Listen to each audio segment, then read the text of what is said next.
Good morning, good afternoon, and good evening, everyone, and welcome to this Inside Scientific webinar titled A Novel Approach to Removing Urea from Dialysate, Methods and Validation by Amino Acid Quantification. I'm Liam Saniel from the events team here at Scientist.com, and I'll be your host for today's event. This webinar has been sponsored by Biochrome, a division of Harvard Bioscience, so a big thanks to them for helping to make this webinar possible. We're very fortunate to have Dr. Guozheng Shao, acting instructor in the Division of Nephrology at the University of Washington, and Dr. Anna Scott, director of the Biochemical Genetics Laboratory at Seattle Children's Hospital, here with us today, who will discuss the development of an osmotic membrane for the use in a portable dialysis device and its validation using amino acid analysis to quantify urea removal using this novel membrane. Anna, thanks so much for joining us today. And the floor is yours whenever you're ready. Good morning and greetings here from Seattle, Washington. It's really a pleasure for me to be presenting today. I'm going to do a short introduction, really talking about amino acid quantification and a little bit of context for this collaboration with Dr. Shao, which was really a fun opportunity for my team to branch out from our more typical activities. So I wanted to start with a brief overview of what we normally do, and I think how that makes us potentially excellent collaborators for basic research. So again, my name is Anna Scott. I work in the Clinical Biochemical Genetics Laboratory at Seattle Children's.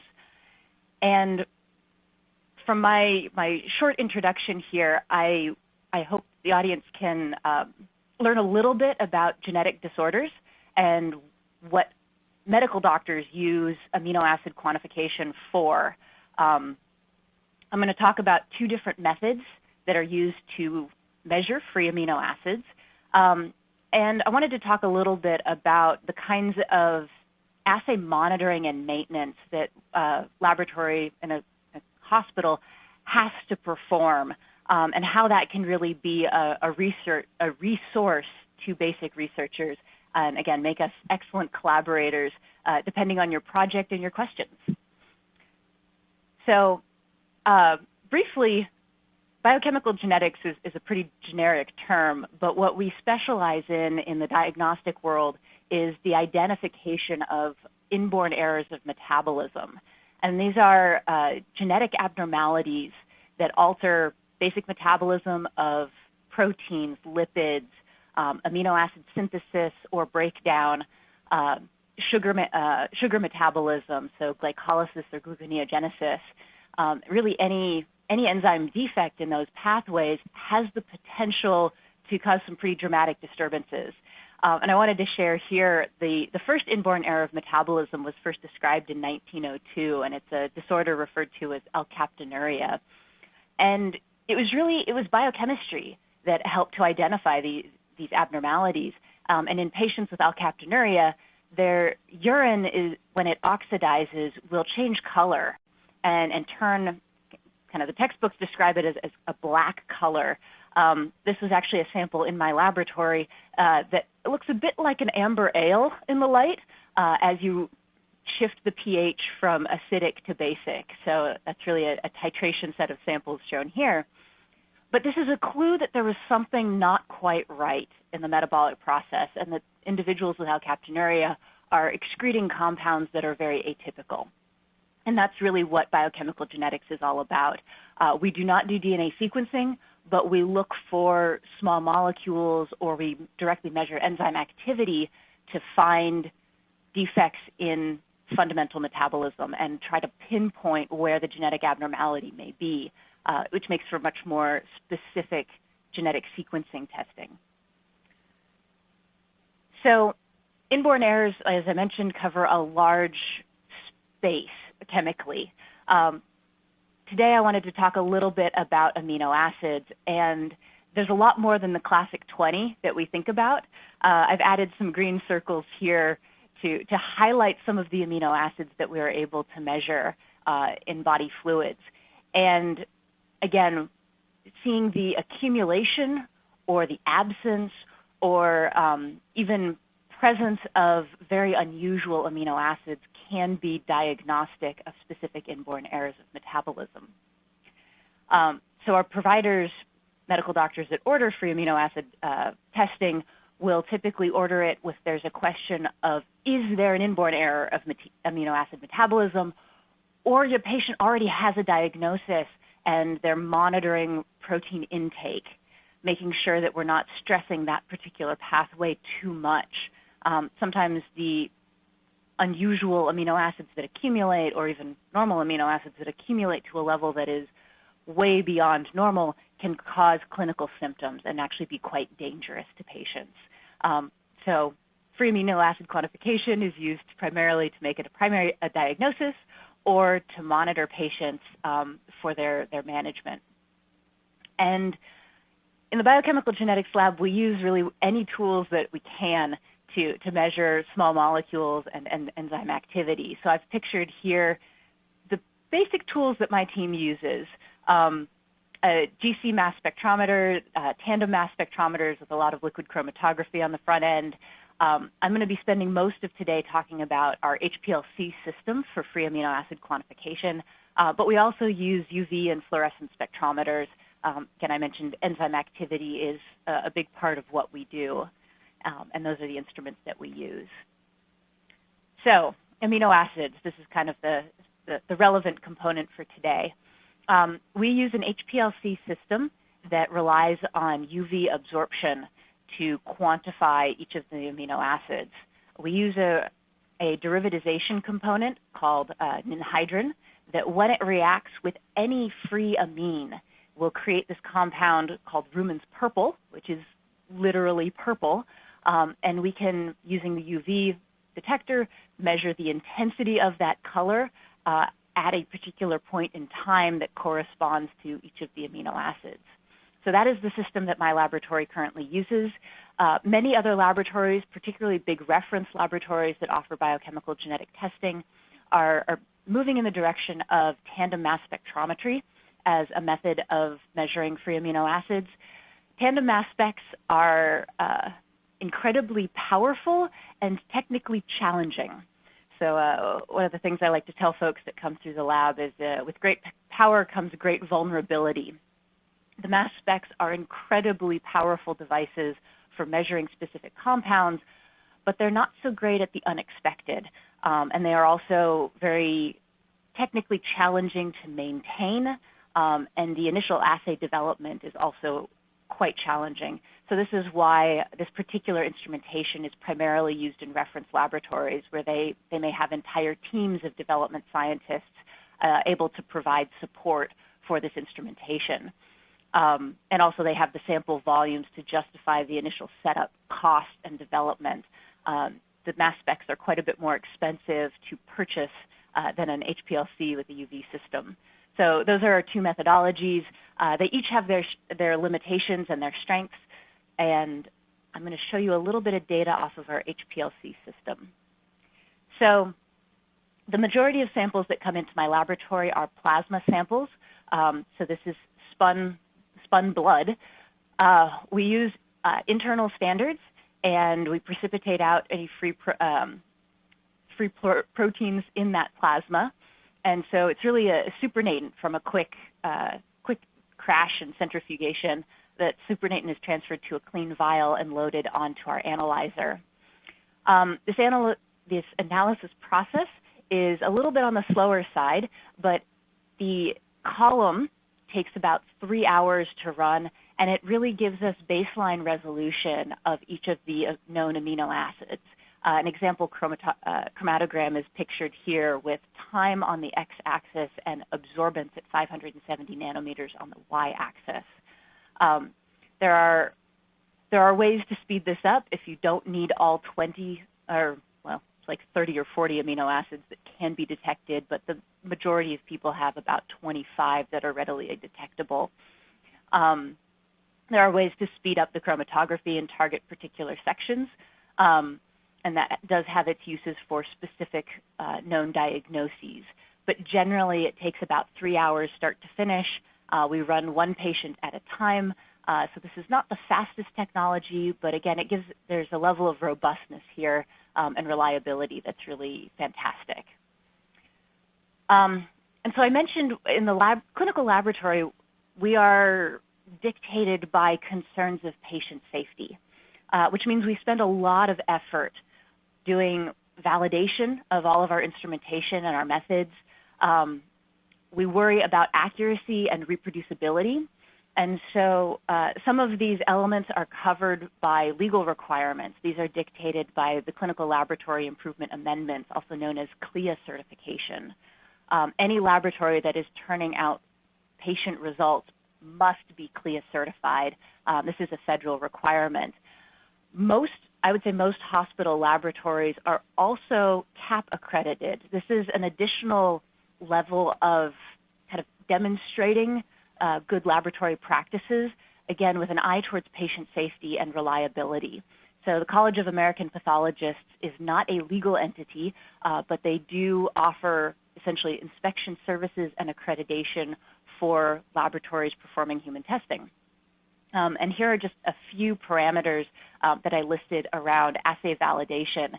And some of these things we test as a new method or a new test is coming online.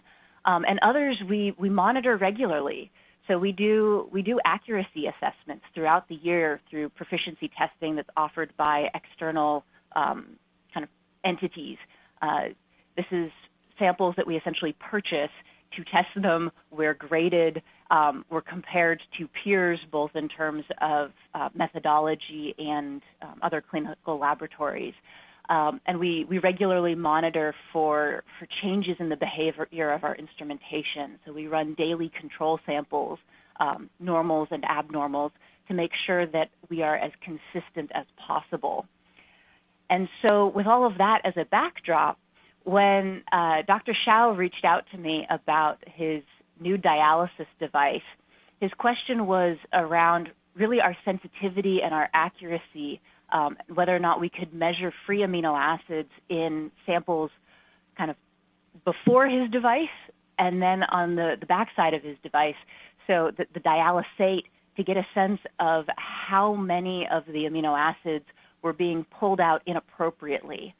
This is a known problem for dialysis in kind of current state. And that's a lot of energy that's missed and removed from a patient when things other than the intended molecule come out in the dialysate. So this is basically my last slide, but I wanted to show you sample one, which was the starting point that Dr. Shao created. It was this artificial mix with a handful of amino acids that are known to readily be removed through current dialysis technology. And sample two, pictured here, is the back end of his system, so the dialysate. So after his device was run for a while, and what you can see is that the peaks kind of pictured, in the interest of zooming, the top and bottom sections are just different points in time. So it's like 0 to 90 minutes on the upper graphs, and then 95 to 135 minutes on the lower graphs. But you can see that those big peaks, particularly in the upper graph for glutamine, glycine, and alanine, are not present in sample two, or very, very minimal. And I was able to show that we were basically at our lower limits of quantification in the dialysate, and that the vast majority of the free amino acids were retained in kind of our blood mimic.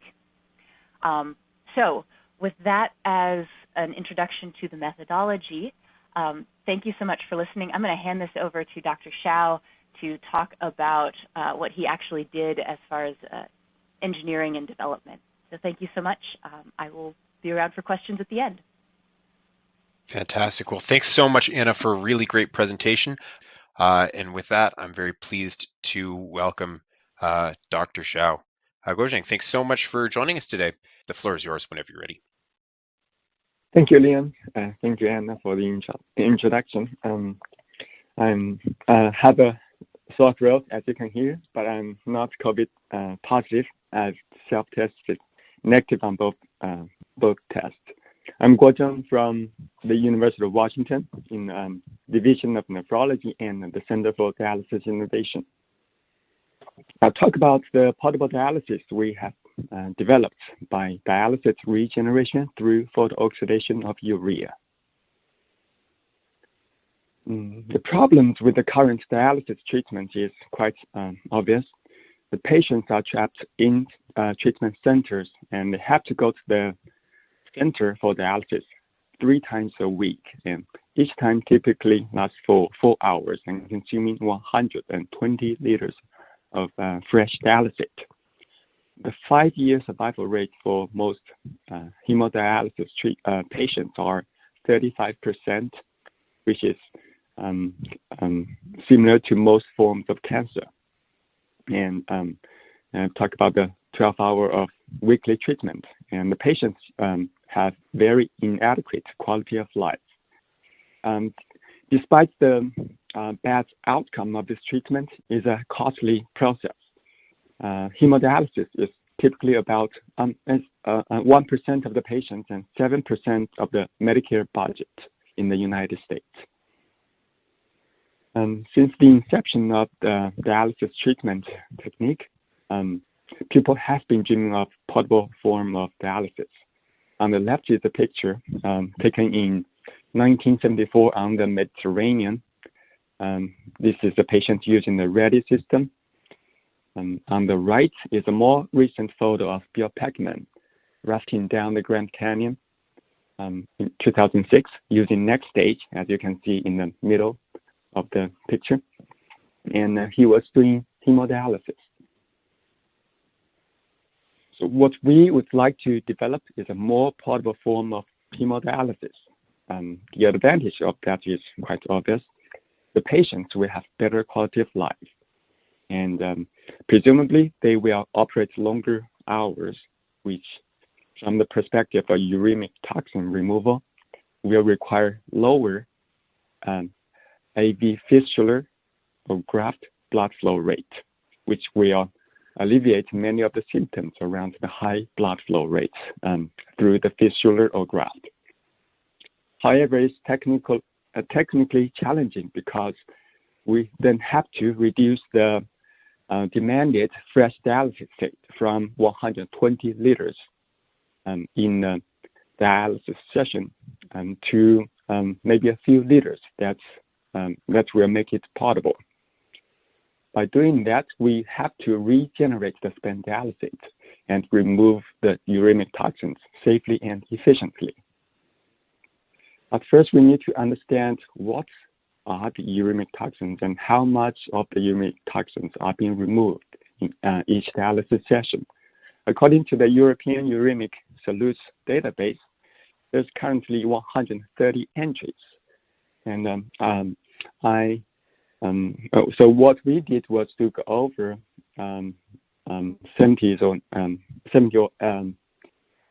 60 or 70 uremic toxins, and we trying to find out the per session removal as accurately as possible.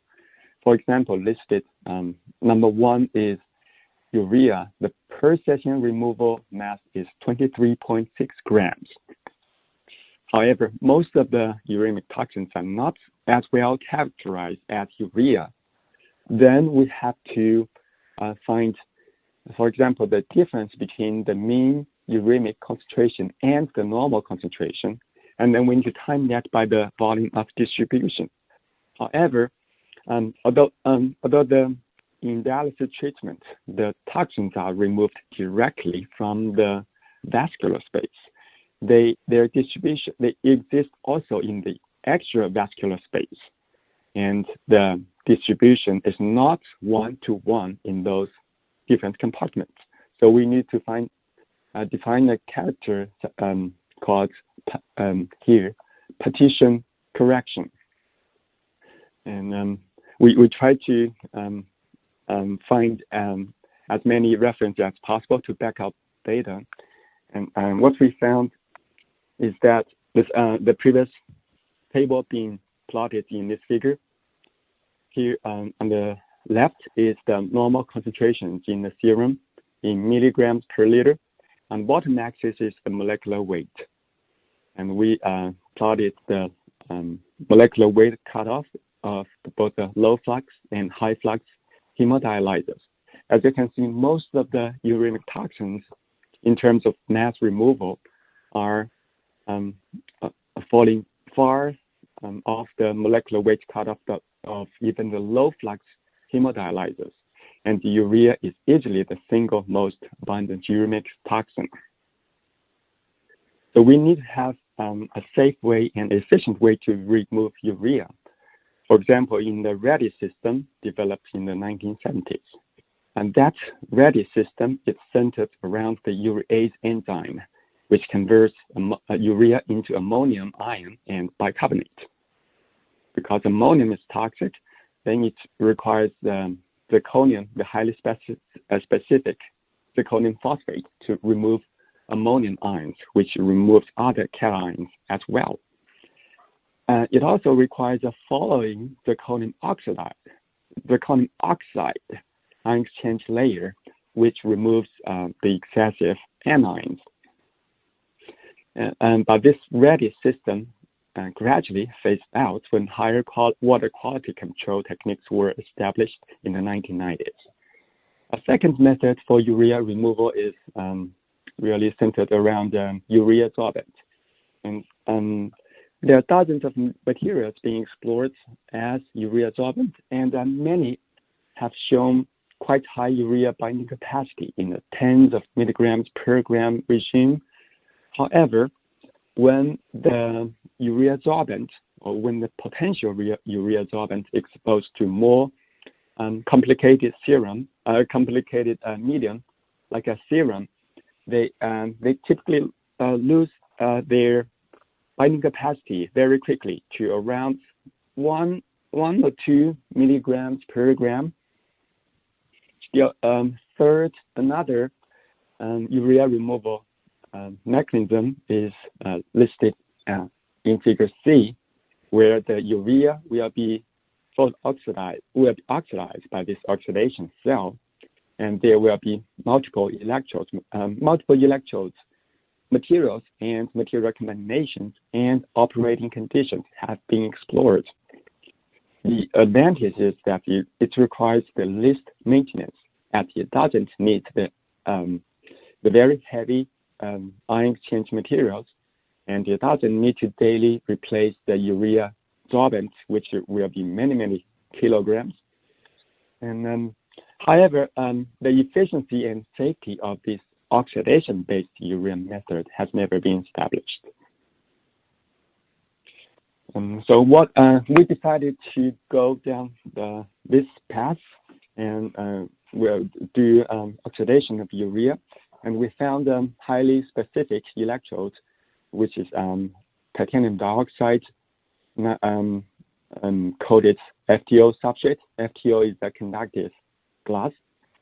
We found in literature there has been reported 97% selectivity towards urea oxidation on TiO2 substrate. And what we did was to optimize the morphology of this TiO2 FTO substrate. As you can see, in the center image is the SCM image of the nanowire of TiO2 we've grown. And then on the very right, you can see the device assembly. Layer 1 is the LED panel. Layer 2 is the TiO2 coated FTO substrate. Layer 3 is the spacer where the solution is flown. Layer 4 is the air permeable electrode, which will provide oxygen from the air for the oxidation of urea photooxidation. So what happens on the anode is that urea being oxidized into carbon dioxide, nitrogen, and water. On the cathode, the oxygen from the air is used to complete that reaction. So the total reaction becomes urea plus oxygen going completely into carbon dioxide, nitrogen, and water. However, that previous method was not scalable at all. So we developed in-house another method to scale up the production of this device. As you can see in Figure A, we have the large LED panel in the back, then large areas of TiO2-coated FTO substrate, and then the spacer for dialysis flow, and we have optimized the flow channel for maximum urea diffusion. And then on the very outer layer is the manifold for solution inlet and outlet. And we tested this device on the benchtop with 1,800 centimeter square of active surface area. We can remove the daily urea at a rate of 14.2 grams. So here's a summary of the device performance. In 24 hours, we have removed 14.2 grams of urea using active electrode area of 1,810 centimeter square. We have also done a lot of simulations to optimize the urea diffusion to the electrode. What you can see here in figure A is the distribution of velocity over the spacer or the channel. The y-axis direction is the flow direction. The y-axis direction, that's the thickness of the device. As you can see along the x-axis direction in the center, the flow field is very uniform. That's what we want. In figure B, you can see that's the urea concentration being plotted. And if you look at the green color of the scale bar, that's 5 millimolar. It gradually extends into the center of the channel as we go down the x-axis. So this urea concentration profile generally follows the fixed second law of distribution, which tells us that still the urea diffusion rate is limiting the urea decomposition rate, which tells us that we could still enhance the urea decomposition rate by optimizing the flow pattern. However, when we transfer the urea, this device into spent dialysate, we found something different. On the top row is the urea decomposition measured in a simple saline solution. It's 0.15 molar sodium chloride. The urea decomposition measured in here is 0.29. That's milligrams per centimeter square per hour. And but when we switched to human spent dialysate, we found that urea decomposition rates dropped very significantly to 0.09. At the same time, there's an increase in glucose decomposition rate to 0.087. So that's a 2/3 reduction in urea decomposition rate, and presumably the photocurrents that were originally used for urea decomposition, they ended up decomposing the glucose. And besides glucose, there are other interference from in the blood serum, and we listed all the uremic retention solutes that are removed in the typical thrice weekly dialysis session here. The uremic retention solutes means uremic toxins plus many nutrients. For example, here number 1 is the glucose, followed by urea. Then there's some amino acids here. If we simply look at the top 20 uremic retention solutes, their total mass removal is 64.3 grams. If we extend that list to the top 50, the total mass removal will be 67.6 grams. And out of that, we only need to remove 23.6 grams of urea. So all these uremic retention solutes, they will be there to reduce the urea removal efficiency. We put the molecular weight of all the retention solutes in the context of molecular weight cutoff of different membranes. We get this figure. Nowadays, most people are interested in high flux dialyzers, and people trying to get precise control of the pore size so that the removal of the large molecules will be easier. However, most of the retention solutes are in this low molecular range, and we have to study the properties of membranes such as reverse osmosis and nanofiltration to get a better control of the filtration of these small molecules. And we have a very good small molecule selective membranes. We imagine we can have a device working like this.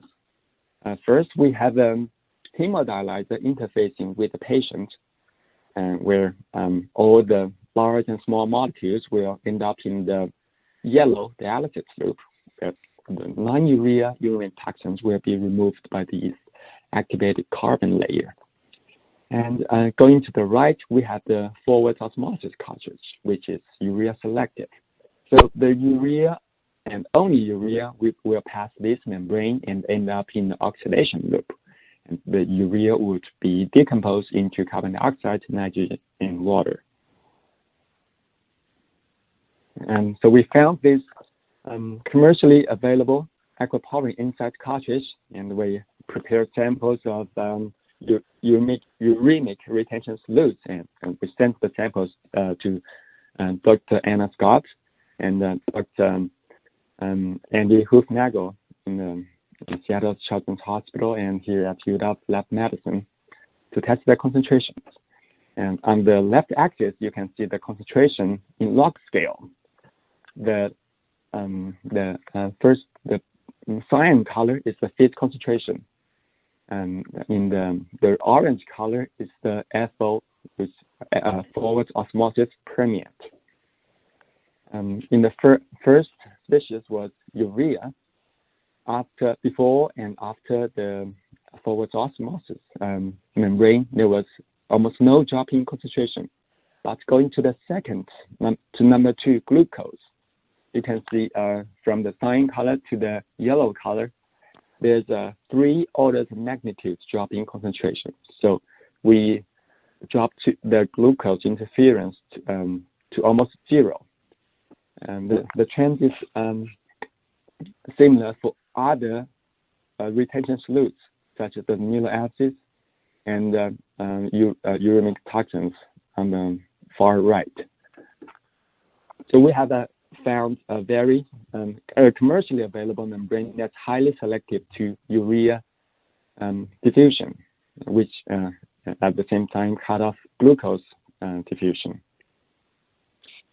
And the other question is that whether this membrane can provide adequate urea flux to make it operable as a portable dialysis device.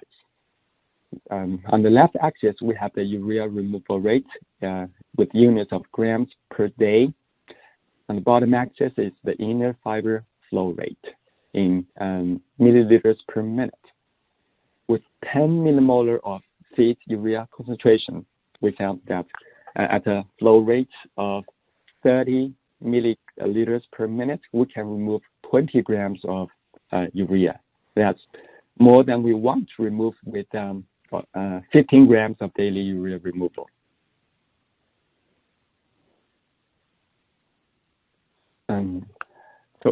We have constructed a device like this.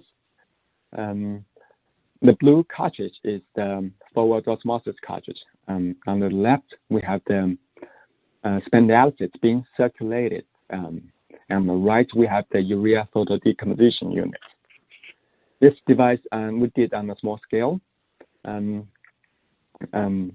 if we do the numbers, we found that using real spent dialysate, we can still remove 15 grams of urea in a day using about 2,000 centimeters square of electrode area. So that means we have gets rid of the interference in urea removal. Here plotted is the cytotoxicity of the samples collected during the 24-hour test. And this is a very complicated figure, so I'll explain this a little more. In figure A, it's the control. In figure B is the starting samples at time 0. SP is short for spent dialysate. POR is for Photoelectrochemical urea removal unit. AC is activated carbon. That means the samples were treated with the activated carbon. First, if we look at the red box in the SP standalone, that's spent dialysate, standalone spent dialysate, which was not involved in the 24-hour operation. This, the cytotoxicity is plotted. Then in the center is the spent dialysate. That means the sample collected from the 24-hour operation. And it has similar cytotoxicity to the standalone samples. On the right, we have the standalone, the spent dialysate that was treated with the activated carbon. And all these three samples have no significant difference in the cytotoxicity. On the right, however, it's quite different.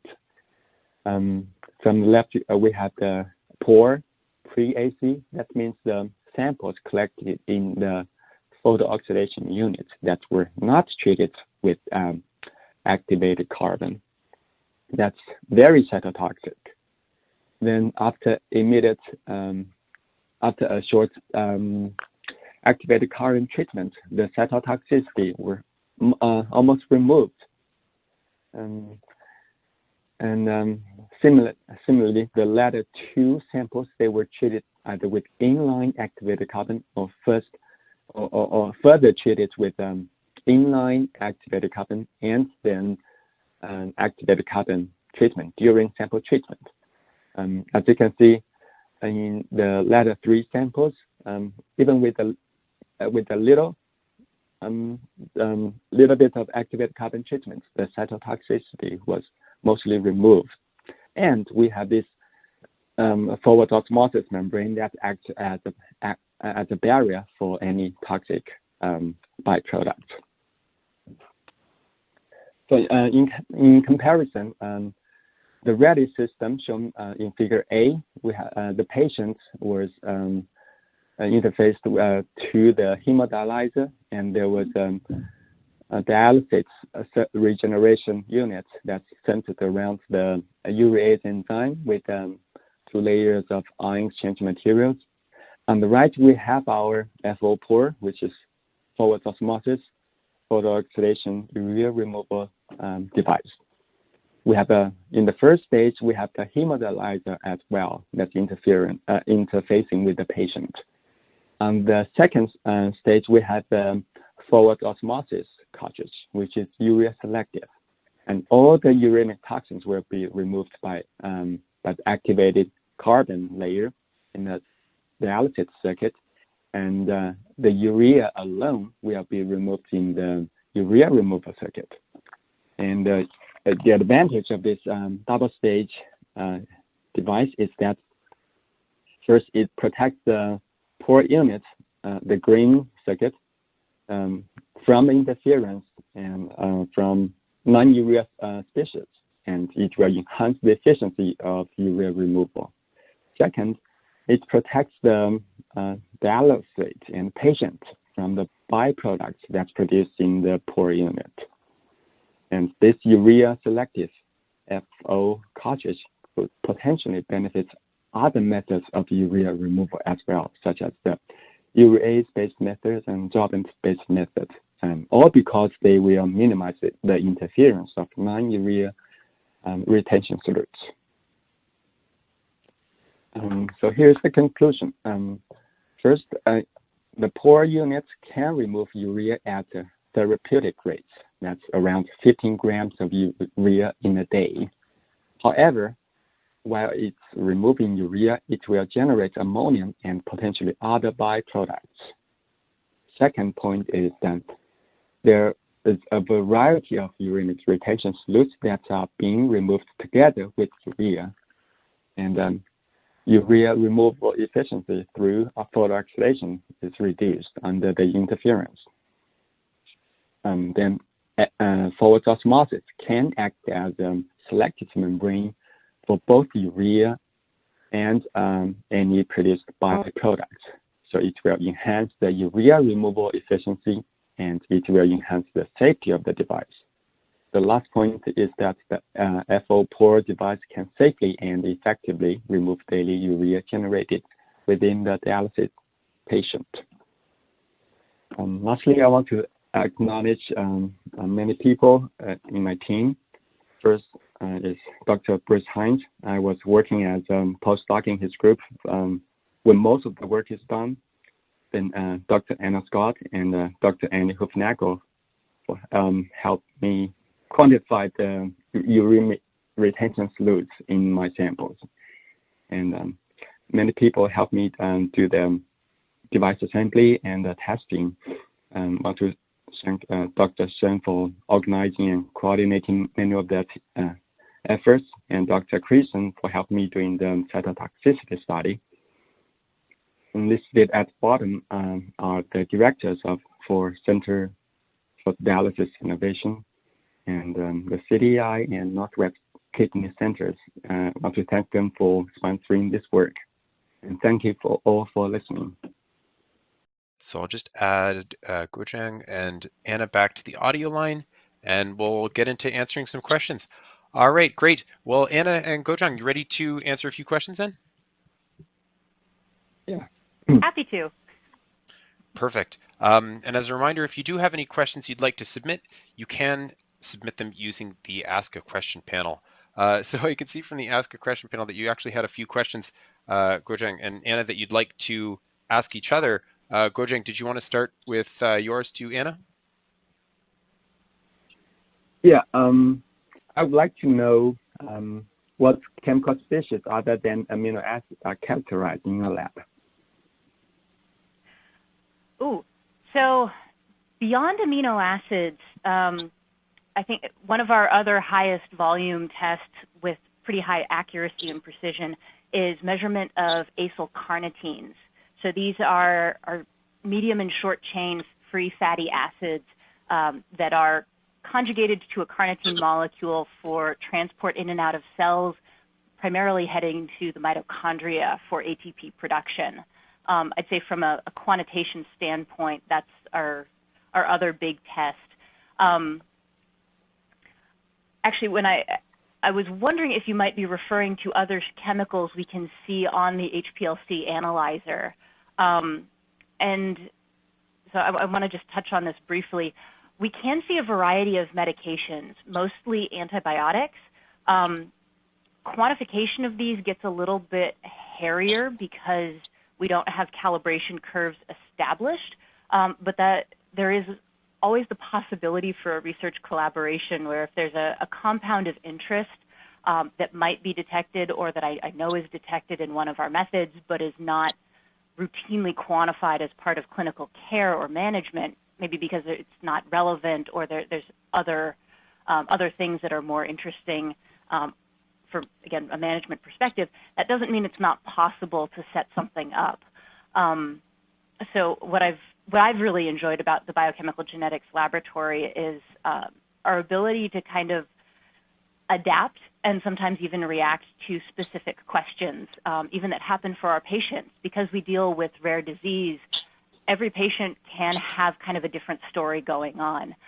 So sometimes even if we can't report a hard number, we can do essentially side experiments, a slightly different extraction of a patient sample to try to understand what's happening. I'm thinking of an example where there was a very rare enzyme defect that created amino acid dimers, dipeptides, that we didn't have calibration curves for, but having a much better clinical question that actually came from exome results, we were able to do this really intensive acid hydrolysis treatment of the patient sample and break apart all of those dipeptides to turn them back into free amino acids, which we then could quantify. And that process was basically able to confirm the diagnosis. So we have some room to play, which is a lot of fun. Mm-hmm. Fantastic, great answer. And I just wanted to follow that up with another question here. If there are groups here that want to contact you to enter into a collaborative partnership, how might they go about doing that? Sure. Well, for me specifically, best way is to reach out by email. I think some of my contact information is publicly available through the outward-facing Seattle Children's website. But I'm not the only biochemical geneticist, and I like to think I was able to highlight that even if free amino acids are not necessarily relevant to your research, there may be clinical laboratory testing that could be helpful. And so I would encourage anyone who has need of high precision, high accuracy quantification of analytes to check out the test menus of a local institution. Many core lab functions. So Dr. Andy Hoofnagel is over at the University of Washington, and I believe he offered like glucose quantification, calcium quantification. Like there's all kinds of stuff that is measured to monitor patients' electrolytes and physiology in critical illness. This could be really valuable resources. And again, we have to spend a lot of time and energy making measurements like these reliable and consistent. So I would encourage research labs to use us to your advantage. Reach out to a local hospital laboratory. Oftentimes there's contact information on the web. And even getting into a client services system, you may be able to get rerouted to their clinical chemist or somebody in the laboratory who could connect you for establishing a research collaboration. So there should be emails, phone numbers, reach out. We love to share what we can do and further research to help patients. Fantastic. Yeah, some really great points there. And we can also include Dr. Scott and Dr. Shao's contact information in follow-up emails after the webinar. So in case you want to reach out, we'll provide those. And I also thought that you had a few questions for Guozheng. Do you want to ask those now? Absolutely. So Dr. Shao, I was curious to see what are the next steps, because your data here is so promising. What's going to happen to get your device ready for actual use for patients? What's next? We are. Thank you for that question. We are doing bovine blood, full bovine blood test, put 24 hours, and actually much longer than 24 hours. We're testing that for a few days. The purpose is to, number one, to confirm the urea removal rate. Number two is to confirm the safety of the device. But that's also a more complicated scenario because coagulations and quantifications of the retention solute. And still another point is that to further enhance the efficiency in terms of urea removal, we have shown that through the simulation that urea diffusion to the electrode is limiting its removal rate.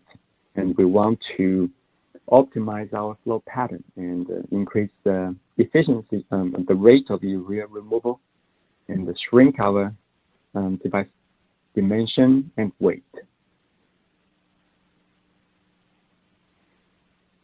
Yeah, fantastic. Okay, that all makes sense to make it more portable. Anyway, go ahead, Liam. I'll let you manage. Yeah. All right, so another question here. This one, Dr. Scott, this one's for you. So amino acid analysis using ion exchange and anhydride detection is a well-established technique developed in the 50s. What is your view on the advances of newer technologies such as LCMS for amino acid analysis? How do they compare with classical AAA analysis? Right. So I kind of alluded to it, and everybody has, I think, there's differing opinions in the field. LC mass spec is potentially very powerful. You know, you can make your library of targeted amino acids to detect, but an LC mass spec is best when you have, in fact, that targeted library. They're not as good yet, particularly for quantification, for untargeted approaches. And the instruments themselves are cranky. They take a lot of love to keep them going. They take a lot of daily, weekly, monthly maintenance. Sensitivity, they can be extremely sensitive. So I'm thinking about quantification of arginosuccinic acid, which is a very rare amino acid, but clinically very significant, even at small levels. So I think a mass spec for amino acid analysis is much better at detecting arginosuccinic acid, but the technical expertise needed to both develop the initial method and keep it going is something that a lot of smaller labs, particularly like my lab, really just, we don't have the resources. We don't have the upfront budget or the personnel to keep that kind of an instrument running. Some of our colleagues at the big reference labs, so I'm thinking Mayo, ARUP, Quest, and LabCorp, where they get hundreds to thousands of samples a week, that's a really different scale than my team, where we get 10 to 20 a day. They can then justify the upfront cost. They also have a much bigger lab support team to keep the LCMSs going. But as I guess kind of as I alluded to with the previous example of the dipeptides, a tandem mass spec will miss weird stuff going on that's not part of its program.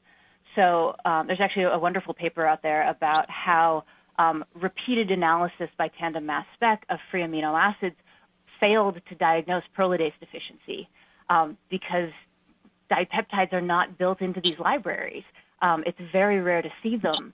And so in that scenario, the classic HPLC, ion exchange, and anhydride amino acid analyzers are the better instrument. Our cost per sample, once the instrument is set up, I'd say is actually a little bit higher. But the upfront cost of the mass spec is pretty daunting.